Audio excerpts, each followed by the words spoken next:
சாணக்கியாவின் அதிரடி நிகழ்ச்சி உறைவீச்சு. இந்திய பொருளாதாரம் தானாக வளர்ந்ததா, அரசின் முயற்சியா? டாக்டர் ஆர் வைத்தியநாதன் முழங்குகிறார். ஜூலை 20 சனிக்கிழமை இரவு சரியாக 7 மணிக்கு சர்தார் வல்லபாய் பட்டேல் ஆடிட்டோரியம், பீலமேடு, கோயம்புத்தூர்.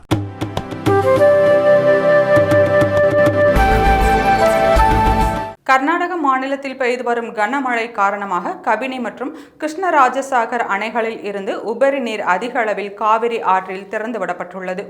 இதனால் ஒகேனக்கல் காவிரி ஆற்றில் நீர்வரத்து தொடர்ந்து அதிகரித்து வருகிறது. தென்மேற்கு பருவமழை தீவிரமடைந்துள்ள நிலையில் கர்நாடக மாநிலத்தின் பல பகுதிகளில் கனமழை கொட்டி தீர்த்துள்ளது. கர்நாடகாவின் கபினி அணையிலிருந்து வினாடிக்கு சுமார் 40,000 கன அடி தண்ணீர் திறக்கப்படுகிறது. இதனால் தமிழக எல்லையான பிலிகுண்டுலுவுக்கு வினாடிக்கு 45,000 கன அடி தண்ணீர் வருகிறது. இந்த ஆண்டில் காவிரியில் முதல் முறையாக வினாடிக்கு நீர்வரத்து 45,000 கன அடி நீர் வரும் நிலையில் ஒகேனக்கல் அருவிகளில் தண்ணீர் ஆர்ப்பரித்து கொட்டுகிறது. இதனால் பாதுகாப்பு கருதி காவிரி கரையோரங்களில் வசிக்கும் கிராமங்களுக்கு வெள்ள அபாய எச்சரிக்கை விடுக்கப்பட்டுள்ளது.